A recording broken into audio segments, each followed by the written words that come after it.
Salut les amis, dernière étape pour le livre Orlando de Virginia Woolf.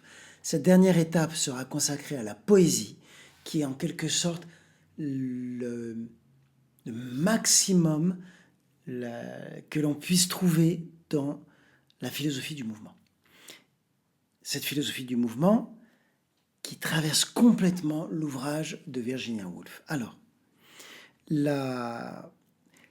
je fais référence, là je vais parler à partir des podcasts et des 4 podcasts du coup qu'on a fait, le premier sur Orlando comme texte et les 3 autres sur tout ce que ça nous a généré sur le genre, sur la déconstruction et sur la récupération. Donc, on a compris, j'ai insisté dessus, j'ai essayé de le dire de 1000 manières différentes, que la connexion au mouvement, donc la connexion poétique au mouvement, ça n'est pas de rechercher une identité, ça n'est pas de reproduire une idéologie du genre, quelle qu'elle soit, encore moins de réduire le sexe au biologique, d'aller vers un système capitaliste, de marchandisation et d'échange.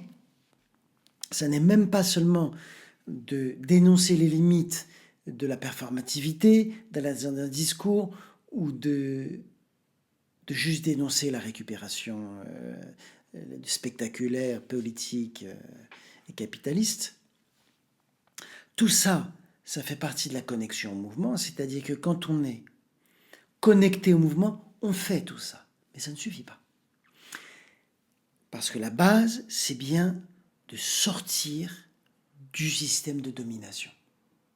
Pas seulement de le comprendre, pas seulement de le dénoncer, ce qui est nécessaire, mais insuffisant, mais carrément d'en sortir. Et on a compris, chemin faisant, que sortir du système de domination, donc sortir du système de la peur, donc sortir du système de la guerre, donc sortir du système de l'identité, ça voulait dire sortir du système de la conscience. C'est là où, quand je parle avec mes amis, ça devient très compliqué. Parce que quand on est tellement formé sur le système de la conscience en tant que, précisément, celle qui forme les identités, celle qui a un discours et donc une performativité, celle qui distingue un bien et un mal, celle qui distingue de la valeur, celle qui va créer du droit, etc., et de la raison, ah ben alors là, on rentre en panique. Mes amis, quand je vous assure, quand je leur parle de ça, et que je dis, bon, maintenant, il faut se relier à autre chose, c'est la panique. Et du genre, c'est comme si on rentrait dans un univers ultra violent. Voilà, déjà, les mots qui viennent, alors ça va être ultra violent, la peur de l'inconnu, à quoi on va se raccrocher, on ne sait pas qu'est-ce qu'on perd et qu'est-ce qu'on gagne. Enfin, c'est-à-dire, quand je parle de ça, les réactions que ça crée, ce sont des réactions de violence, de peur et de violence. Alors que c'est vrai le contraire. Mais bon, tant qu'on n'en a pas fait l'expérience, évidemment, on a peur. En tout cas, pour se connecter à cette poésie, je distinguerai 3 niveaux. Comme souvent, le premier niveau, il est ontologique. Je rappelle que le niveau ontologique, c'est vraiment le premier niveau, c'est-à-dire que c'est ce qui concerne l'existence. Être en tant qu'être. C'est un peu étrange comme truc, mais c'est juste le fait que tu existes. On ne se demande pas comment tu existes, qui tu es, ce que tu vas faire, quel âge tu as ou quoi. Non, tu existes. Voilà. Donc c'est vraiment la dimension de la question la plus fondamentale. Donc, se connecter au mouvement demande à ce que l'existence ne soit pas considérée comme une prison. Ça, c'est la première chose. Chez Platon, le corps est considéré comme une prison. Et toute la philosophie qui en découle, qui est la philosophie occidentale, on considère le corps comme une prison et la conscience comme une libération de cette prison. La religion, les religions monothéistes font le même parcours, où évidemment il faut aller vers l'âme, et le corps est considéré comme une prison, souvent à travers la sexualité. J'ai fait plusieurs podcasts sur la sexualité. Dès qu'il y a une religion, il y a des interdits sur la sexualité, donc sur le corps qui peut se reproduire. Le corps qui se reproduit, c'est le corps qui se transmet, c'est le corps qui se continue.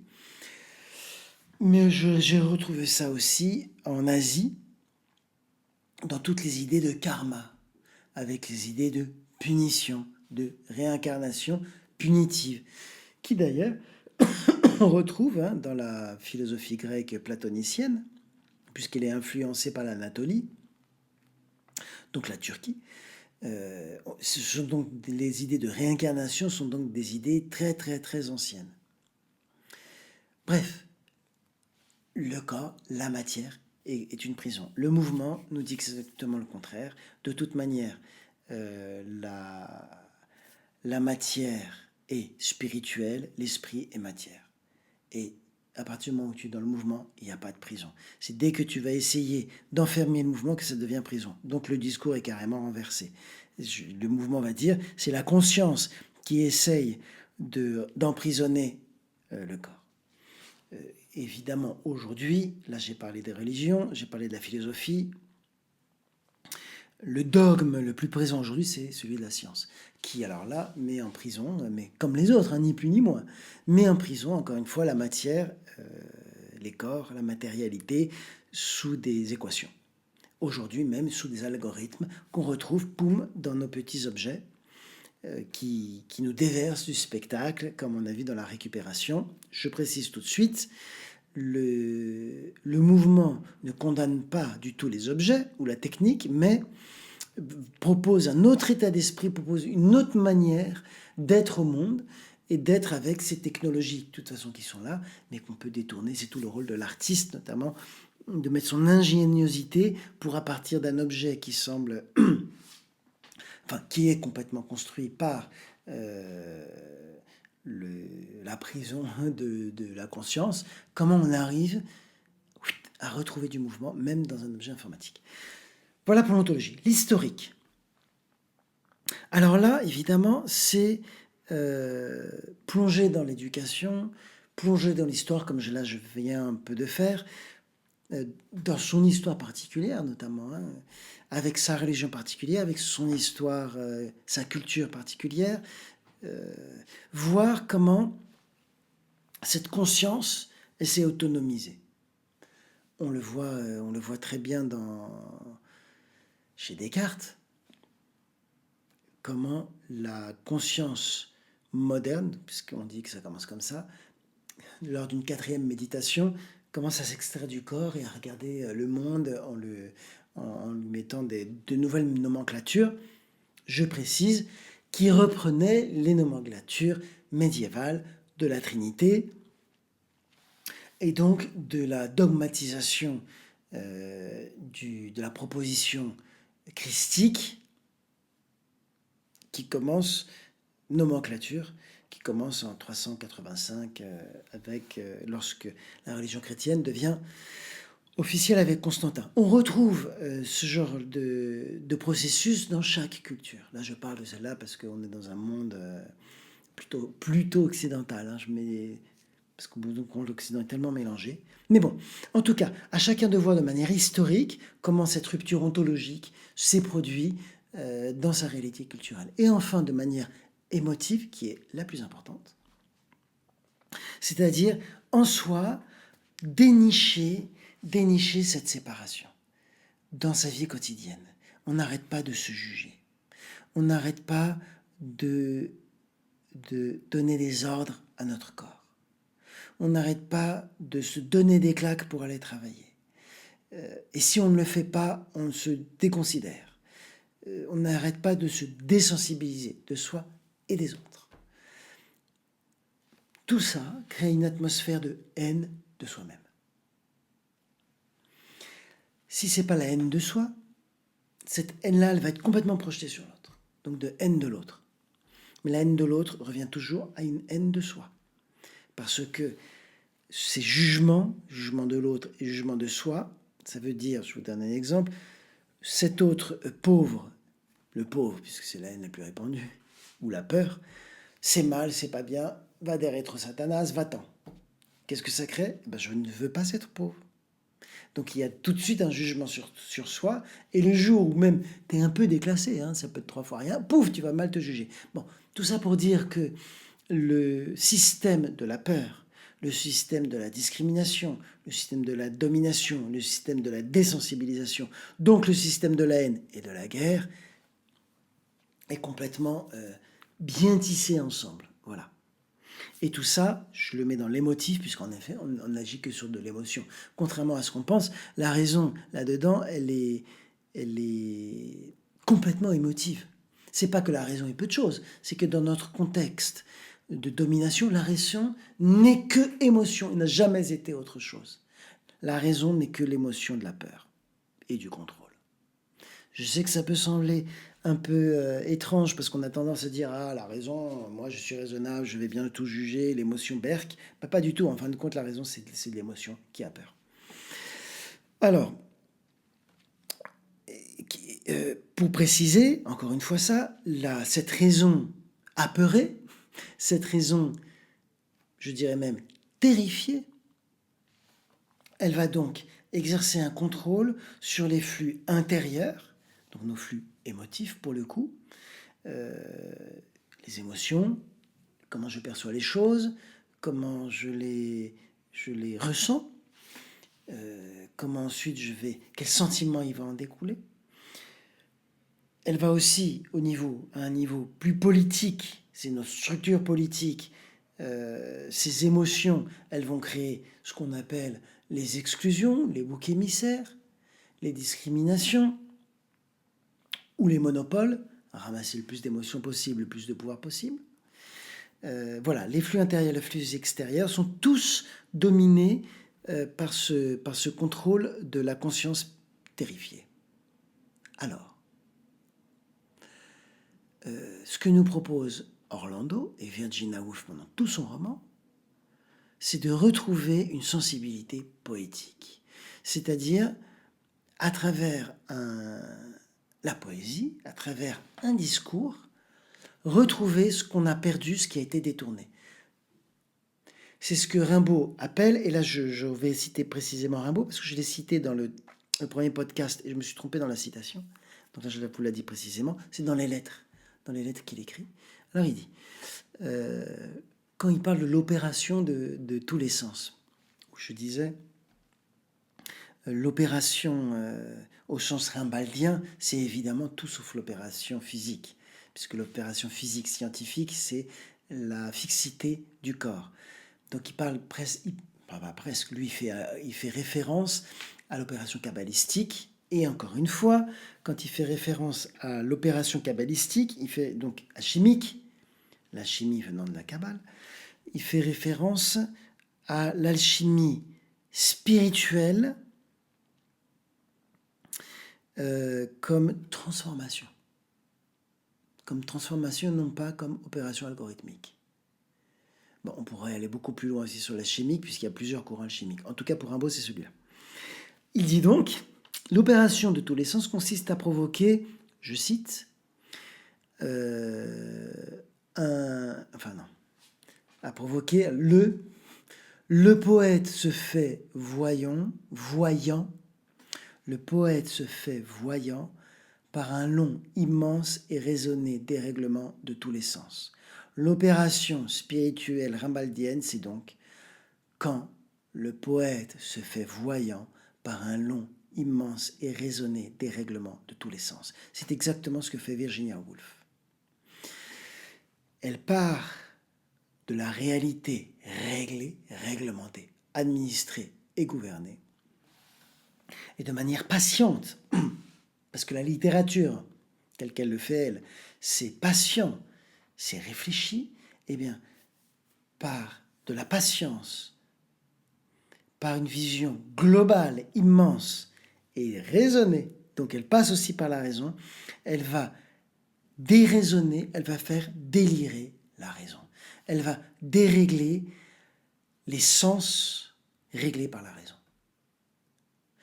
La raison terrifiée a réglé nos perceptions, a réglé notre émotion en fonction de son délire. Panique.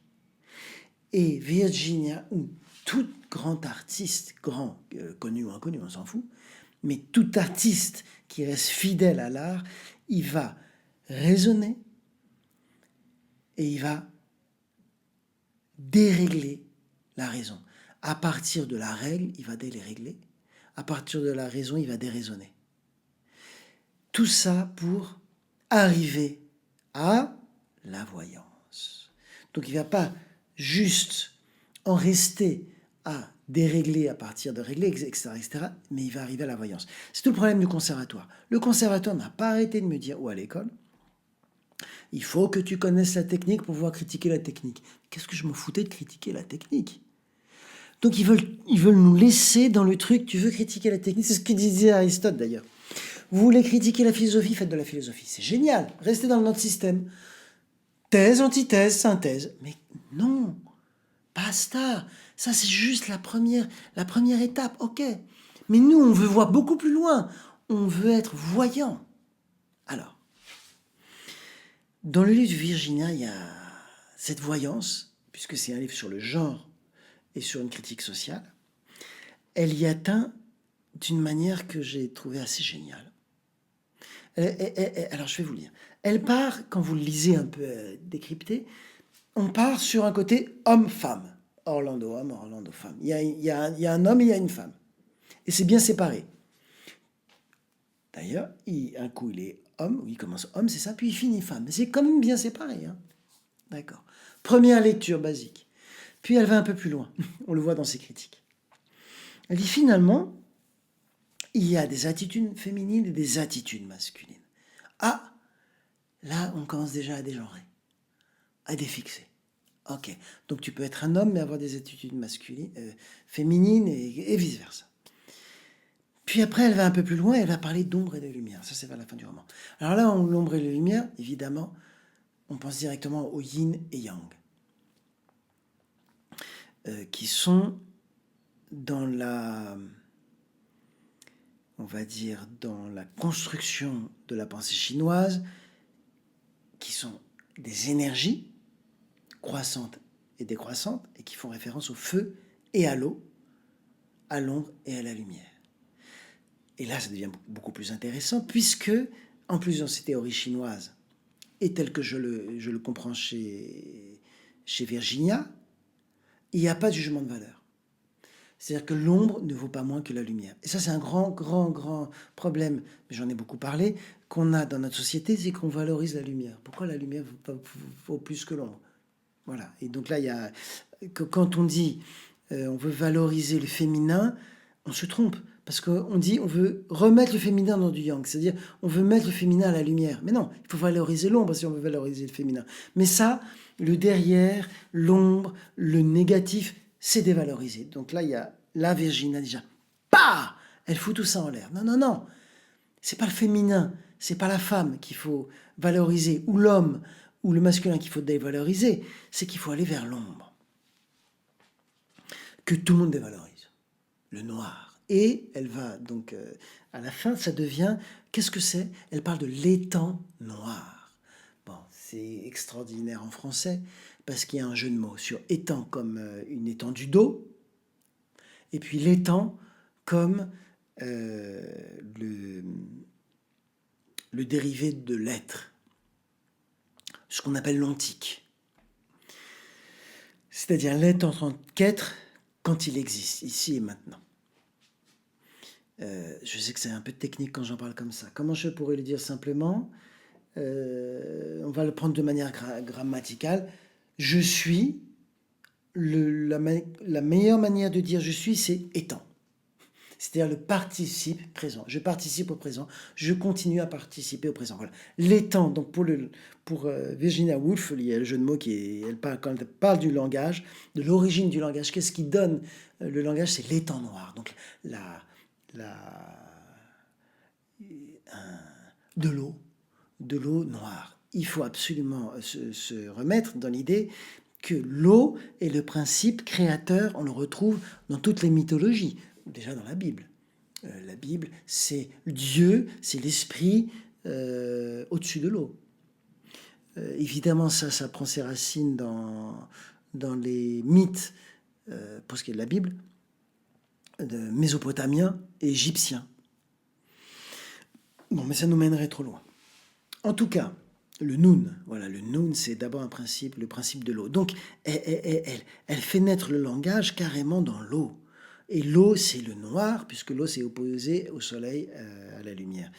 Évidemment, quand elle va dans ce langage-là, quand elle parle de langage poétique, de le langage créateur, elle oppose directement ce qu'elle appelle les bavardages des poètes, qui sont en fait les bavardages des intellectuels qui recherchent la gloriole, qu'elle va directement assimiler aux bavardages qui se répercutent partout, que les gens, la rumeur, qui deviennent les médias. Aujourd'hui, ce sont les médias. Les médias, c'est du bavardage déconnecté sur le non-être. Bien. Et elle va aller donc on arrive, vous voyez, on arrive finalement de homme, femme, on arrive à masculin, féminin, yin-yang, ombre, lumière, ombre, des identités totales, origine du langage, les temps noirs. Et là, elle nous dit finalement, quand on retourne à l'étang noir, et c'est le moment où Orlando s'évanouit, cette fois-ci, il n'y a même plus de langage. Ce que je disais dans les autres podcasts, quand il n'y a plus de langage, on sort justement de la scission entre la représentation et la chose représentée, entre, si vous voulez, l'interprétation et la chose interprétée, entre mon cerveau et la chose. Ça, c'est très important. Elle dit que quand tu rentres dans l'étang noir de l'origine du langage, tu retrouves l'union avec la chose. Tu retrouves l'union entre la chose et le langage. C'est quoi l'union entre la chose et le langage, mes amis? Ça s'appelle la poésie. C'est ce que les Grecs ont appelé l'agora. C'est l'agora, c'est quand tu es dans le monde. Kora, ça veut dire énergie indomptable. On pourrait le décrire plus, et on le fera un jour, puisque c'est lié à l'espace. Vous voyez, c'est même pas lié au temps chez les Grecs. C'est d'abord lié à l'espace individuel, le plus personnel qui est. Personnel, personne. Tu n'es personne, donc tu es quelqu'un. Voilà. C'est au moment où tu es dans la Kora, au moment où tu es dans l'étang noir du langage, tu sors de la séparation entre le langage et la chose, tu rentres dans le langage poétique, donc tu sors dans le dualisme dominateur de la conscience qui domine la matière. Ça veut dire qu'à ce moment-là, tu sors de la dynamique du pouvoir. C'est extraordinaire. On sort de la dynamique du pouvoir. Donc là, j'ai fait juste, en suivant Orlando, puisque c'est un livre sur le genre, juste en suivant ce fil-là, en passant du genre extrêmement fixe, on arrive au plus fluide, mais il faut aller jusqu'au bout du système et de la déconstruction pour retrouver le mouvement. Si on s'arrête, on va recréer des catégories, des systèmes de pouvoir. C'est pour ça que Virginia Woolf, elle fait une poésie fictionnelle ou une fiction poétique de soi. Alors, c'est très intéressant, ça m'a passionné. Je ne suis pas le seul que ça a passionné, parce que Orlando part, c'est une fausse biographie. Donc on est entre le réel et la réalité. Et la biographie est censée être un langage qui est vraiment chronologique, bon, pas forcément, remarque, mais en tout cas qui est censé décrire le réel de manière la plus de la manière la plus pointue possible et la plus réelle possible. Or, elle part déjà, elle nous révèle déjà qu'en fait toute biographie est une fiction. Et en disant que toute biographie est une fiction, elle arrive justement à faire que Orlando lui-même, il se démultiplie homme, femme, ombre, lumière, masculin, féminin, langage. Et finalement, c'est une fiction à la fois de l'identité, donc une fiction de la métaphysique, une fiction de l'histoire de soi, une fiction de soi. Et qu'est-ce qu'on arrive à ça? Elle finit par nous dire, mais vous voyez bien que tout ça est un spectacle. Guy Debord, les situationnistes, toute cette construction-là qu'on se fait sur la biographie, sur le rêve, sur le genre, sur le social, c'est une fiction. On se le raconte. C'est un truc qui n'est pas vrai. Et en créant une fiction, je fais une fiction de la fiction. Donc je détourne le détournement, je détourne la raison, le dérèglement, je dérègle la machine pour retrouver, non pas la règle, non pas la machine, mais pour retrouver le mouvement. D'où sa critique à ce moment-là de Freud, dont j'ai parlé, puisque c'est cette époque-là, puisqu'elle rencontre même Freud. Elle n'a pas des mots très gentils, mais bon, bref. En tout cas, la critique qu'elle fait du moi, à partir du moi freudien, mais qui n'est pas freudien d'ailleurs, du moi tout seul, hein, du moi de la conscience, qui commence bien avant Freud, vous pensez bien, c'est la conscience est lumineuse, l'inconscient est ombre, la conscience valide, l'inconscience est à valider. La conscience unifie, l'inconscient est multiple, etc., etc., etc. Et bien tout ça, elle dit, vous voyez, ce moi, cette conscience qui homogénéise, ce moi qui gère et qui unifie, ce moi qui administre, etc., c'est une fiction. C'est une pure fiction. Et donc, il n'est pas réel. Waouh! Ça veut dire, elle est en train de me dire, en fin de compte, on est en plein délire. Moi, quand je vous propose une évasion que je titre délire, en fin de compte, je suis beaucoup plus proche du réel entendu comme mouvement. Ça veut dire que la poésie, le roman fictionnel, le délire est en fait beaucoup plus réel que la raison, que notre moi, que notre identité. Non pas que l'identité n'existe pas, elle existe. Elle est là, on l'a même créée, mais elle est performative, elle est une création qui voudrait se faire passer pour une réalité, alors qu'elle est entre réalité et réel, elle est imaginaire. Bien. Il y a un autre moment qui m'a vachement plu et qui parle bien de ça. À un moment, donc Orlando, évidemment, vers la fin du roman toujours, elle passe, lorsqu'elle se réveille, qu'elle comprend un peu tout ça, elle passe son temps avec les tziganes. Et évidemment qu'elle passe son temps avec les tziganes, puisque les tziganes, c'est précisément une vie de fluidité. C'est une vie poétique, c'est une vie de non-attache. C'est la vie qui s'est échappée du néolithique, c'est-à-dire de la sédentarité, c'est-à-dire de l'accumulation. Le néolithique commence avec l'accumulation. On le sait bien au niveau de l'agriculture. Marx en parle très bien. Quand Guy Debord parle d'accumulation du capital, que l'image c'est de l'accumulation du capital, il fait référence justement à l'accumulation qui signifie la peur, la panique de manquer. Et qui signifie de l'autre l'omnipotence de maintenant. Je ne suis plus dépendant du rythme des saisons, mais je peux aller au-delà des rythmes des saisons, hein, etc. Le nomade suit le rythme des saisons, le nomade n'accumule pas des possessions, et le nomade est considéré, le tzigane est considéré comme la classe la plus basse, la plus perturbante d'ailleurs, qui était jeté en premier lieu dans les fours crématoires, les juifs, considérés comme peuple nomade. Pas parce qu'ils seulement ils sont juifs et il y a eu des dissensions au moment de Jésus, en 36, je veux dire, pas après Jésus, pas 1936, la guerre d'Espagne évidemment. Donc, les Juifs sont un peuple diasporique. Donc, qui était jeté au four avec les Juifs? Les tziganes, évidemment. Alors, aussi, les handicapés et les homosexuels, à mon avis, parce qu'ils sont considérés comme des nomades du sexe, des erreurs de l'ordre de la nature. Bon, les handicapés en tant que corps et les homosexuels en tant que pratique sexuelle. Donc tout ça, on est dans la même mouvance de non sédentaire, non ordonné, non réglementé, perturbant, et donc ils sont rejetés au plus bas. Et ici, elle fait même référence à l'Orient, puisque ce sont des tziganes orientaux. Mais en fait, au point de vue historique, on sait bien que les tziganes, c'est en fait une tribu, non-tribu, mélange, non-mélange, bon, c'est pas très bien, mais en tout cas, ça vient de l'Inde, ça a traversé la Turquie, ça va jusqu'en Europe de l'Est, etc. Le moment très intéressant là-dedans, c'est pas celui-là, bon, enfin, c'est très intéressant aussi, c'est que les tziganes, à un moment, elle reste suffisamment longtemps et qu'elle doit se marier. Les tziganes la demandent en mariage. Et à ce moment-là, elle décide de les quitter.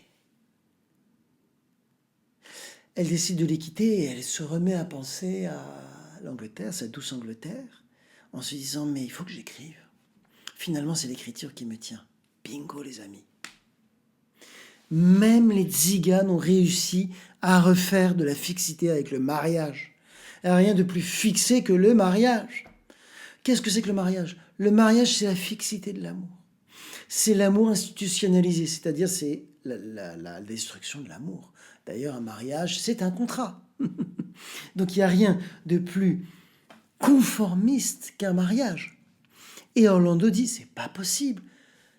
Même là, les tziganes, sur ce point-là, ils ont réussi à nous refoutre du totalitarisme. Et elle se dit, je veux écrire, je veux retourner à la poésie. Elle est encore plus libre que les tziganes. Donc au moment où il dit ça, elle fuit, d'ailleurs ça se termine pas très très bien, et elle s'évade à nouveau, elle se dit, mince, je veux repenser à écrire. Et on sait très bien que quand Orlando écrit, c'est pas les petits poètes qu'elle critique et qui veulent la gloriole. Elle veut la poésie, elle veut retrouver le flux tzigane intérieur et extérieur, le réel flux poétique, la réelle liberté, la réelle rencontre, le réel amour qu'elle va trouver à la fin. Toutes ces poésies, toutes ces aventures m'ont fait penser justement à Elegua, dont je parle tout le temps, qui est une divinité afro-caribéenne, africaine, enfin, qu'on retrouve dans toute l'Afrique sous différents noms, qui est intéressant parce que il est comme Orlando. Il n'a pas de sexe, mais il a tous les sexes. Il n'a pas de classe sociale, mais il peut toutes les imiter, mais il est le plus bas. Il est en perpétuel mouvement, mais à la fois, il est dans le système, il est à la frontière, il est hors du système. Voilà. La manière d'être du mouvement, et je terminerai sur ça, c'est de savoir être sous ces trois modalités. La poésie du mouvement, concrètement, c'est être sous ces trois modalités. Parce que le mouvement n'a pas d'idéal. Être hors système, ça n'a aucun sens. On est né dans ce système. Il nous constitue. Les trois modalités ensemble, ça veut dire qu'on est à la fois dans le système. Et là, je fais référence à la Bhagavad Gita, qui a des histoires et des mots extrêmement forts avec Arjuna sur ça, qui dit « De toute manière, mon vieux, tu seras dans le système. » Shiva, qui lui dit « Tu seras de toute manière dans le système. » Donc, le jeu, il faut le jouer. En partie. Le moins possible, mais de toute façon, tu seras obligé de le jouer. C'est ce que disent les franciscains. Les franciscains, l'époque médiévale, et Saint François d'Assise, il dit, de toute manière, tu seras obligé de jouer ce jeu-là. Essaye de jouer le moins possible. Prends-en conscience, ne lui donne pas trop de poids. Première modalité. Deuxième modalité, tu es à la frontière. Donc tu provoques. Et les quoi, ils provoquent. Ils n'arrêtent pas de provoquer le système, à la fois pour réveiller les gens qui pourraient se réveiller dans le système, et puis se maintenir aussi vivants. Donc ça a une double fonction qui est de maintenir vivants ceux dans le système qui pourraient se réveiller, et puis soi-même de se maintenir à la limite, et de garder quand même toujours sur cette tranche les fenêtres d'ouverture sur lesquelles, il y a une provocation, ça nous fait réfléchir, peut-être on peut passer de l'autre côté. Donc le provocateur qui est Elegua, qui est la fonction du trickster ou du joker surtout, du bouffon, de l'excuse, du saltimbanque, tout ça ce sont les mêmes champs lexicaux comme on dit, ou les mêmes champs de personnages. C'est donc le provocateur qui permet de faire le passage du monde du système et au monde du mouvement. Le monde du mouvement qui est celui qui, on en a suffisamment parlé, qui est le monde de la singularité, le monde du flux, le monde de la spontanéité, le monde de la non-représentation séparatrice, le monde de l'union. En un mot, on sort du monde du devoir être, qui est celui du système, on passe, par ce monde de la provocation ou du jeu, ce qu'on appelle le jeu, le monde de l'art aussi, et on rentre dans le monde de l'être, c'est-à-dire celui de la présence. Mais évidemment, la présence, c'est pas que le troisième, la présence, c'est ce tout. Et ça, j'insiste, parce qu'on a tendance à dire, ah, soit on est dans la présence, soit on est dans l'absence, soit j'ai un portable et je suis dans le système, soit j'ai pas de portable, je suis hors système. Mais non, pas du tout. De toute façon, même si tu n'as pas de portable, tu es dans le système, me fais pas rire. Et si tu as un portable, c'est pas forcément que tu es dans le système, entièrement. De toute façon, voilà, il y a les trois. La présence, c'est le message, si on lit tous les messages de Bouddha, du Christ, de Mahomet, de que sais-je moi, de Gandhi, de Mandela, de mon voisin, qui est un mec incroyable, de ma famille, de cette maman aussi qui dit la même chose, que de ces gens que j'ai rencontrés à Cuba, qui m'ont hébergé alors qu'ils n'avaient pas un sou. Ils me disent, tous ces gens-là disent la même chose. Et moi, je m'inscris avec eux. La présence, c'est à la fois la modalité dans le système, le connaître, faire avec, et essayer d'y participer le moins possible et de ne pas être écrasé, de ne pas se faire écraser par ce nihilisme. Le jeu du joker, du double joker, le jeu de l'enfant, toujours animer son enfant, pas seulement intérieur mais extérieur, hein, jouer tout le temps, et puis ce monde du mouvement qui de toute manière enrobe tout ça, qui est le monde de la singularité, le monde de la personne. Voilà, c'est ça que j'adore. Encore ce mot. C'est la présence de personne. C'est personne en présence. C'est la personne en présence. Vous voyez tous ces jeux de mots magnifiques qu'on peut faire entre la personne et la présence. Eh bien, ces jeux de mots poétiques, c'est ce que Virginia Woolf a fait pendant tout son roman. Et c'est ce fameux dérèglement de tous les sens dont parle Rimbaud pour se faire voyant. Voilà mes amis, c'était mon dernier podcast sur Orlando et sur la poésie, qui s'est mis évidemment sur la poésie et la reconnexion au mouvement. Je vous dis à bientôt et bonne journée, bonne soirée. Salut!